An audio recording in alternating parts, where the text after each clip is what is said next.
Direction la clinique Ambroise Paré à Nancy, équipée depuis octobre de casques de réalité virtuelle.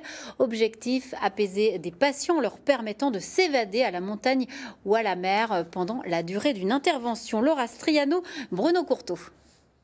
D'ici quelques minutes, cette patiente va subir un acte chirurgical pour le traitement des varices. Et pour l'aider à se détendre avant l'opération, un nouvel outil a fait son apparition au bloc, le casque de réalité virtuelle. Vous voulez quoi? Aller à la Camargue, en Inde? La Camargue. Ça y est, notre patiente lâche prise, plongée à 360 degrés dans un environnement bien loin de celui de l'hôpital.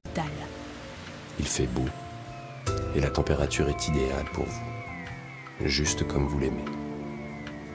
Vous sentez les rayons du soleil sur votre peau. Pendant ce temps, l'opération se poursuit et quand c'est parfois douloureux, une option est enclenchée. C'est le moment où elle va piquer et du coup on va créer une distraction sur l'écran pour que l'esprit s'évade plutôt sur l'écran que sur la jambe.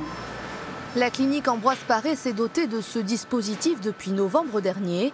Bilan de son utilisation plutôt positif pour les patients comme pour les praticiens. J'étais divertie par le casque, la diffusion de la Camargue.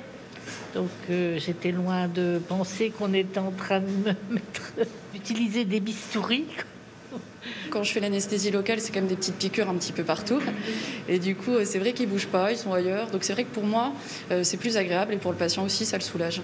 Donc c'est vraiment un allié supplémentaire parce que du coup, les patients, quand ils ont fini l'intervention, souvent ils ne se rendent pas compte de la durée de l'intervention.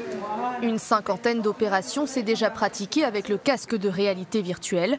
Et son usage va d'ailleurs s'étendre à d'autres spécialités, comme par exemple lors de la pose de pacemaker.